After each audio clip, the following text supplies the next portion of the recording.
Hi, I'm Kirly-sue and today I'm making a fruit wreath. Well, I call it a fruit wreath. I'm not sure what the name is exactly, but it's a wreath and it's made out of fruit, so let's just call it a fruit wreath. These are really quick and easy to make. You can actually have them as a centerpiece if you're having like a nice dinner, or if you're having a party, that would look nice on the party table as well. The good thing is that it's going to contain things that people are less likely to be allergic to. So the famous things that people are allergic to are wheat and gluten and sesame and dairy and all these things. But this is just fruit, basically. So let's make a fruit wreath.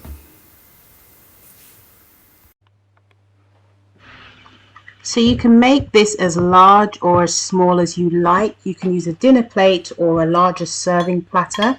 So I've used non-dairy yogurt, the plain one. I've used the Alpro brand today. This is not sponsored by Alpro, it's just the brand I happen to have. So you put that on the bottom of the plate. You put that on the plate first and swirl it around. This is going to be kind of like the glue to stick everything down. So give yourself a nice generous layer at the bottom here and spread it around. You can use coconut yogurt as well. Any non-dairy yogurt is fine. So I'll give it a good swirl around like that, and obviously leave plenty of space in the middle so it gives it that nice wreath shape. Next, you're going to get some mint leaves. So the reason I'm using mint leaves is because mint leaves goes well with sweet desserts. So that's the only reason for that. If you have other leaves that you can use that are edible, that go with something sweet, feel free to use those as an alternative if you so wish. Next, we're going to put these all the way around the plate, or platter. So I'm going to speed this up because, nobody wants to see how long it takes on camera. So just arrange these really nicely like you can see I'm doing here. The main idea is to cover up the yogurt at the bottom so you don't see it, because the whole idea is so it looks as wreath-like as possible. Pick out the bigger mint leaves if you can and use those first, and then fill in with the smaller ones. Next, I use some blackberries and I just place those strategically like you see I'm doing here. You can use any kind of fruit, but I would suggest using different contrasting colors that pop when they go together. So these are obviously dark purple and the mint leaves are green, so that gives a nice contrast. And you can place them wherever you like. You can use as little or as many as you like. And then I use strawberries. Now with the strawberries, you can either put them on whole or you can cut them in half and put them on, whichever you prefer. I did a mixture of the two in order to give it some variety in the texture. You can also add raspberries to this as well. Those look really good. Those little cranberries, fresh cranberries, look good as well.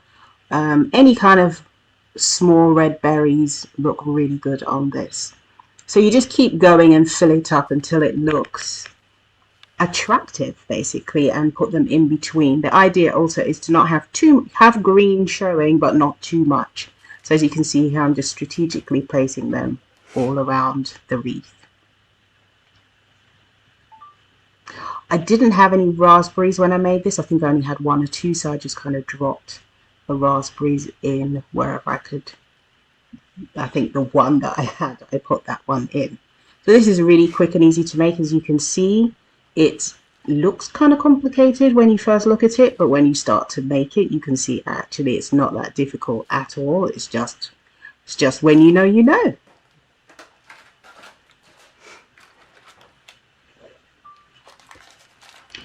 Oh yes, I did have some raspberries. So yeah, you place the raspberries around like this to fill it up. Those are good because they're a different texture. Even though they're also red, they're a different texture and size to the strawberries. So you just put those in as well, all around. And because red and green are traditionally used for holiday colors, or depending on which holiday or occasion that you're having, you can have the fruit to go with whichever color scheme you like, and depending on what fruit you have available as well. So here I am just loading it up. so it looks luscious as well. Because remember, people are going to eat this, so you need as much fruit as possible, but it just looks so nice. It's one of my faves. And when I'm having like a dinner party or ladies' afternoon tea, I often do this as well when I'm having people around, because it looks fab. Yeah, and so you just keep going. I mean, it's a kind of like an art form, because you can always do more and you don't want to do too much, because then you kind of overdo it. So there you go. I think it's almost ready. Oh yeah, I'm just going to take a picture for my social media, as one does. It's nice to take a picture to kind of see how it looks on a picture as opposed to naked eye as well, or for prosperity, or to keep for next time you're going to make it, so you can think, oh, okay, yes, that's what I did before. Then to finish it off, I use some icing sugar. If you don't want to use icing sugar, you can blend some coconut sugar in the blender so it's like a fine powder, and use that instead, because usually the more you blend it, the finer the texture and the lighter the color is usually. So because I used this one at Christmas, I used the white caster sugar, icing sugar rather, and then I just dusted it over. So I just put about 2 teaspoons into a sieve and then sprinkled it over the top.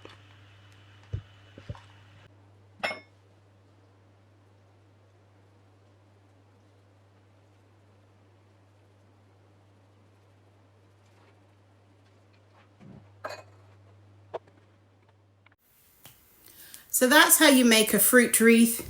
Please subscribe to my channel and turn on the notification bell so you'll see more videos just like this one.